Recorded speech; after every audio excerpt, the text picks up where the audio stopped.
i7 ગુજરાતનો અવાજ। નમસ્કાર દર્શક મિત્રો, i7 ન્યૂઝ ગુજરાતીની સાથે હું છું આપની સાથે પાયલ બામભણિયા। તો જોઈએ આજના મહત્વના સમાચાર। બોરસદ નગરપાલિકાની વસૂલાત પર ઉઠ્યા સવાલો। સુરક્ષાનો તાર લગાવતા ગરીબોની 20 રૂપિયાની પાવતી સેવા કે ઉઘાડી લૂંટ। વારે પાલિકા ગળાના બચાવનાર, સેફટી તાર લગાવનાર ગરીબોના ખિસ્સા કાપતી બોરસદ નગરપાલિકા।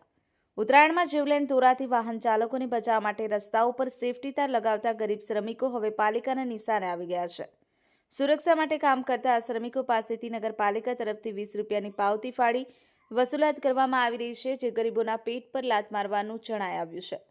સુરક્ષાનો પણ ટેક્સ જે તાર લોકોના ગળા કાપતા બચાવે છે તે લગાવવા બદલ હવે ગરીબોએ દંડ ભરવો પડે। નગરપાલિકાનું પ્રથમ ધ્યેય લોકોની સુરક્ષા હોવું જોઈએ, આવક નહીં। ગરીબો પર જ જોર કે કરોડોના બાકીદાર સામે પગલાં નહીં અને 20 રૂપિયાના ગરીબ સામે શક્તિ પ્રદર્શિત।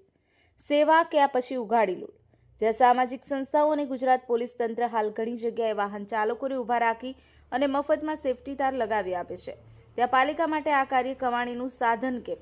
બોરસદ નગરપાલિકાની આ 20 રૂપિયાની વસૂલાત ગરીબોના લોહી પરસેવાની કમાણી પર તરાપ સમાન છે। Bureau chief Narendra Sharma, i7 news Gujarati, Anand.